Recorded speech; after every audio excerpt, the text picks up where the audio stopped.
लीजिए सुनिए प्रेमचंद की लिखी कहानी तांगे वाले की बड़।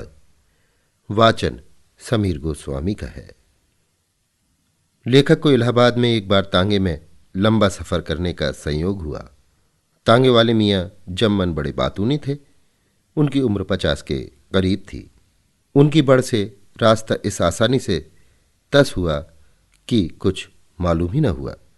मैं पाठकों के मनोरंजन के लिए उनकी जीवन और बड़ पेश करता हूं। जुम्मन। कहिए बाबूजी, तांगा? वो तो इस तरफ देखते ही नहीं, शायद इक्का लेंगे। मुबारक। कम खर्च, बाला नशीन, मगर कम रह जाएगी बाबूजी, सड़क खराब है, इक्के में तकलीफ होगी। अखबार में पढ़ा होगा, कल 4 इक्के इसी सड़क पर उलट गए। चुंगी म्यूनिसिपलिटी सलामत रहे, इक्के बिल्कुल बंद हो जाएंगे। मोटर जारी तो सड़क खराब करे और नुकसान हो हम गरीब इक्के वालों का। कुछ दिनों में हवाई जहाज़ में सवारियां चलेंगी, तब हम इक्के वालों को सड़क मिल जाएगी। देखेंगे उस वक्त इन लारियों को कौन पूछता है। अजायब घरों में देखने को मिले तो मिले, अभी तो उनके दिमाग ही नहीं मिलते। अरे साहब, रास्ता निकलना दुश्वार कर दिया है। गोया कुल सड़क उन्हीं के वास्ते है और हमारे वास्ते पटरी और धूल। अभी ऐंठते हैं, हवाई जहाज़ों को आने दीजिए। क्यों हुजूर, इन मोटर वालों की आधी आमदनी लेकर सरकार सड़क की मरम्मत में क्यों नहीं खर्च करती, या पेट्रोल पर चौगुना टैक्स लगा दे? ये अपने को टैक्सी कहते हैं, इसके माने तो टैक्स देने वाले हैं। ए हुजूर, मेरी बुढ़िया कहती है इक्का छोड़ तांगा लिया, मगर अब तांगे में भी कुछ नहीं रहा, मोटर लो। मैंने जवाब दिया कि अपने हाथ पैर की सवारी रखोगी या दूसरों के? बस हुजूर, वो चुप हो गई। और सुनिए, कल की बात है, कल्लन ने मोटर चलाया। मियाँ एक दरख्त से टकरा गए, वहीं शहीद हो गए। एक बेवा और 10 बच्चे यतीम छोड़े। हुजूर, मैं गरीब आदमी हूँ, अपने बच्चों को पाल लेता हूँ, और क्या चाहिए। आज कुछ कम 40 साल से इक्केवानी करता हूँ। थोड़े दिन और रहे, वो भी इसी तरह चाबुक लिए कट जाएंगे। फिर हुजूर देखें तो इक्का, तांगा और घोड़ा गिरे, पर कुछ न कुछ दे ही जाएगा। बरक्स इसके मोटर बंद हो जाए तो हुजूर उसका लोहा 2 रुपये में भी कोई न लेगा। हुजूर, घोड़ा घोड़ा ही है, सवारियाँ पैदल जा रही हैं या हाथी की लाश खींच रही हैं। हुजूर, घोड़े पर हर तरह का काबू और हर सूरत में नफ़ा। मोटर में कोई आराम थोड़े ही है। तांगे में सवारी भी सो रही है, हम भी सो रहे हैं, और घोड़ा भी सो रहा है, मगर मंजिल तय हो रही है। मोटर के इशारे से तो कान के पर्दे फटते हैं, और हाँकने वाले को तो जैसे चक्की पीसना पड़ता है। ए हुजूर, औरतें भी इक्के तांगे को बड़ी बेदर्दी से इस्तेमाल करती हैं। कल की बात है, 7-8 औरतें आईं और पूछने लगीं कि तेरे बेनी का क्या लोगे। हुजूर, निर्ख तो तय है, कोई वाइट वे की दुकान तो है नहीं कि 4 साल में 4 बार सेल हो। निर्ख से हमारी मजदूरी चुका दो और दुआएं लो। यूँ तो हुजूर मालिक हैं, चाहे एक बार कुछ ना दें, मगर सरकार, औरत 1 रुपये का काम हो तो 8 ही आना देती हैं। हुजूर, हम तो साहब लोगों का काम करते हैं, शरीफ हमेशा शरीफ रहते हैं, और हुजूर, औरत हर जगह औरत ही रहेगी। एक तो पर्दे के बहाने से हम लोग हटा दिए जाते हैं, इक्के तांगे में दर्जनों सवारियां और बच्चे बैठ जाते हैं। एक बार इक्के की कमानी टूटी तो उससे 1 ना 2 पूरी 13 औरतें निकल आईं।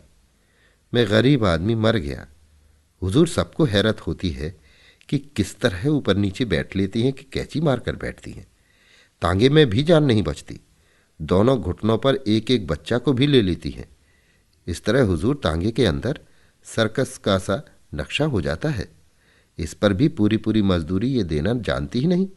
पहले तो पर्दे को जारे था, मर्दों से बातचीत हुई और मजदूरी मिल गई। जब से नुमाइश हुई, पर्दा उखड़ गया और औरतें बाहर आने जाने लगीं। हम गरीबों का सरासर नुकसान होता है। हुजूर, हमारा भी अल्लाह मालिक है, साल में मैं भी बराबर हो रहता हूँ। 100 सुनार की तो 1 लोहार की भी हो जाती है। पिछले महीने 2 घंटे सवारी के बाद 8 आने पैसे देकर बी अंदर भागी। मेरी निगाह जो तांगे पर पड़ी तो क्या देखता हूं कि एक सोने का झुमका गिरकर रह गया। मैं चिल्लाया, माई ये क्या? तो उन्होंने कहा, अब 1 हब्बा और न मिलेगा, और दरवाज़ा बंद। मैं 2-4 मिनट तक तो तकता रह गया, मगर फिर वापस चला गया। मेरी मजदूरी माई के पास रह गई और उनका झुमका मेरे पास। कल की बात है, 4 स्वराजियों ने मेरा तांगा किया। कटरे से स्टेशन चले, हुक्म मिला कि तेज चलो। रास्ते भर गांधी जी की जय, गांधी जी की जय पुकारते गए। कोई साहब बाहर से आ रहे थे और बड़ी भीड़ और जुलूस थे। कठपुतली की तरह रास्ते भर उछलते कूदते गए। स्टेशन पहुंचकर मुश्किल से 4 आने दिए। मैंने पूरा किराया मांगा, मगर वहां गांधी जी की जय, गांधी जी की जय के सिवाय क्या था। मैं चिल्लाया, मेरा पेट, मेरा पेट। मेरा तांगा थिएटर का स्टेज था, आप नाचे कूदे और अब मजदूरी नहीं देते। मगर मैं चिल्लाता ही रहा। वो भीड़ में गायब हो गए। मैं तो समझता हूं कि लोग पागल हो गए हैं, स्वराज मांगते हैं, इन्हीं हरकतों पर स्वराज मिलेगा। ए हुजूर, अजब हवा चल रही है। सुधार तो करते नहीं, स्वराज मांगते हैं।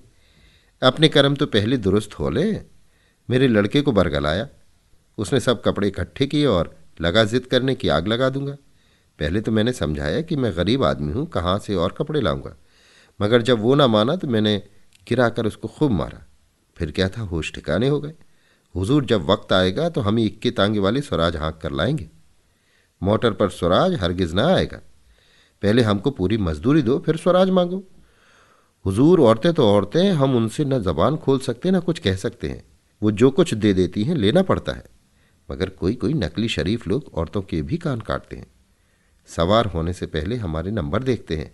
अगर कोई चील रास्ते में उनकी लापरवाही से गिर जाए तो वो भी हमारे सिर ठोकते हैं, और मज़ा ये कि किराया कम दे तो हम उफ ना करें।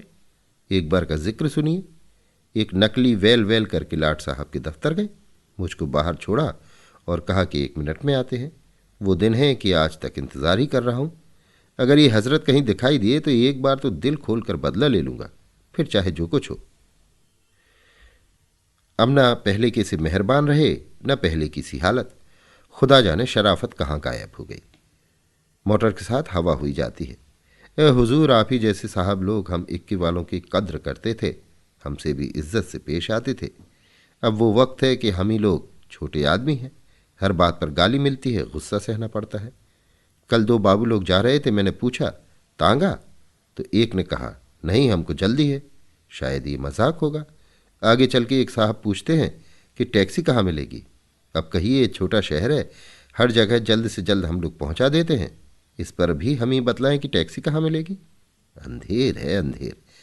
ख्याल तो कीजिए ये नन्ही सी जान घोड़ों की, हम और हमारे बाल बच्चे और 14 आने घंटा। हुजूर, 14 आने में तो घोड़ी को एक कमची भी लगाने को जी नहीं चाहता। हुजूर, हमें तो कोई 24 घंटे के वास्ते मोल ले ले। कोई कोई साहब हम ही से न्यारियापन करते हैं। 40 साल से हुजूर यही काम कर रहा हूँ। सवारी को देखा और भाप गए कि क्या चाहते हैं। पैसा मिला और हमारी घोड़ी के पर निकल आए। एक साहब ने बड़े तुम तड़ाक के बाद घंटों के हिसाब से तांगा तय किया, और वो भी सरकारी रेट से कम। आप देखें कि चुंगी ही ने रेट मुकर्रर करते वक्त जान निकाल ली है, लेकिन कुछ लोग बगैर तिलों के तेल निकालना चाहते हैं। खैर, मैंने भी बेकारी में कम रेट ही मान लिया। फिर जनाब थोड़ी दूर चलकर हमारा तांगा भी जनाजे की चाल चलने लगा। वो कह रहे हैं कि भाई ज़रा तेज़ चलो। मैं कहता हूँ कि रोज़ का दिन है, घोड़ी का दम न टूटे। तब वो फरमाते हैं, हमें क्या, तुम्हारा ही घंटा देर में होगा। सरकार, मुझे तो खुशी है आप ही सवार रहें और गुलाम आपको फिराता रहे। लाट साहब के दफ्तर में एक बड़े बाबू थे, कटरे में रहते थे। खुदा झूठ न बुलवाए, उनकी कमर 3 गज से कम न होगी। उनको देखकर इक्के तांगे वाले आगे हट जाते थे। कितने ही इक्के वो तोड़ चुके थे। इतने भारी होने पर भी इस सफाई से कूदते थे कि खुद कभी चोट ना खाई। ये गुलाम ही की हिम्मत थी कि उनको ले जाता था। खुदा उनको खुश रखे, मजदूरी भी अच्छी देते थे। एक बार मैं ईदू का इक्का लिए जा रहा था, बाबू मिल गए और कहा कि दफ्तर तक पहुंचा दोगे, आज देर हो गई है, तुम्हारे घोड़े में सिर्फ ढांचा ही रह गया है। मैंने जवाब दिया, ये मेरा घोड़ा नहीं है, हुजूर तो डबल मजदूरी देते हैं, हुक्म दे तो 2 इक्के एक साथ बांध लूँ और फिर चलूँ। और सुनिए, एक सेठ जी ने इक्का भाड़ा किया, सब्जी मंडी से सब्जी वगैरह ली और भगाते हुए स्टेशन आए। इनाम की लालच में मैं घोड़ी पीटता लाया। खुदा जानता है उस रोज़ जानवर पर बड़ी मार पड़ी, मेरे हाथ दर्द करने लगे। रेल का वक्त सचमुच बहुत ही तंग था। स्टेशन पर पहुंचे तो मेरे लिए वही चवन्नी। मैं बोला, ये क्या? सेठ जी कहते हैं तुम्हारा भाड़ा थकती दिखाओ। मैंने कहा, देर करें आप और मेरा घोड़ा मुफ्त पीटा जाए। सेठ जी जवाब देते हैं कि भाई तुम भी तो जल्दी फरागत पा गए और चोट तुम्हारे तो लगी नहीं। मैंने कहा, महाराज इस जानवर पर तो दया कीजिए। तब सेठ जी ढीले पड़े और कहा, हाँ, इस गरीब का ज़रूर लिहाज होना चाहिए, और अपनी टोकरी से 4 पत्ते गोभी के निकाले और घोड़ी को खिलाकर चल दिए। ये भी शायद मजाक होगा, मगर मैं गरीब मुफ्त मरा। उस वक्त घोड़ी का हाजमा बदल गया। अजब वक्त आ गया है। पब्लिक अब दूसरों का तो लिहाज ही नहीं करती। रंग ढंग तौर तरीका सभी कुछ बदल गए हैं। जब हम अपनी मजदूरी मांगते हैं तो जवाब मिलता है कि तुम्हारी अमलदारी है, खुली सड़क पर लूट लो। अपने जानवरों को सेठ जी हलवा जलेबी खिलाएंगे, मगर हमारी गर्दन मारेंगे। कोई दिन थे कि हमको किराए के अलावा मालपूरे भी मिलते थे। अब भी इस गिरे जमाने में कभी कभी शरीफ रईस नजर आ ही जाते हैं। एक बार का जिक्र सुनिए। मेरे तांगे में सवारियां बैठी। कश्मीरी होटल से निकलकर कुछ थोड़ी सी चढ़ी थी। कीटगंज पहुंचकर सामने वाले ने चौरास्ता आने से पहले ही 14 आने दिए और उतर गया। फिर पिछली एक सवारी ने उतरकर 14 आने दिए। अब तीसरी उतरती नहीं। मैंने कहा कि हजरत चौराहा आ गया। जवाब नदारत। मैंने कहा कि बाबू इन्हें भी उतार लो। बाबू ने देखा भाला, मगर वो नशे में चूर है, उतारे कौन। बाबू बोले अब क्या करें। मैंने कहा क्या करोगे, मामला तो बिल्कुल साफ है। थाने जाइए और अगर 10 मिनट में कोई वारिस न पैदा हो तो माल आपका। बस हुजूर इस पेशे में भी नित नए तमाशे देखने में आते हैं। इन आंखों सब देखा है हुजूर। पर्दे पड़ते थे, जाज में बांधी जाती थी, घटा टोप लगाए जाते थे, तब जनानी सवारियां बैठती थी। अब हुजूर अजब हालत है। पर्दा गया हवा के बहाने से। इक्का कुछ सूखो, थोड़ा ही छोड़ा है। जिसको देखो यही कहता था इक्का नहीं तांगा लाओ। आराम को न देखा, अब जान को नहीं देखते और मोटर मोटर टैक्सी टैक्सी पुकारते हैं। हुजूर हमें क्या, हम तो 2 दिन के मेहमान हैं। खुदा जो दिखाएगा देख लेंगे। अभी आप सुन रहे थे प्रेमचंद की लिखी कहानी तांगे वाले की बड़। वाचन समीर गोस्वामी का था।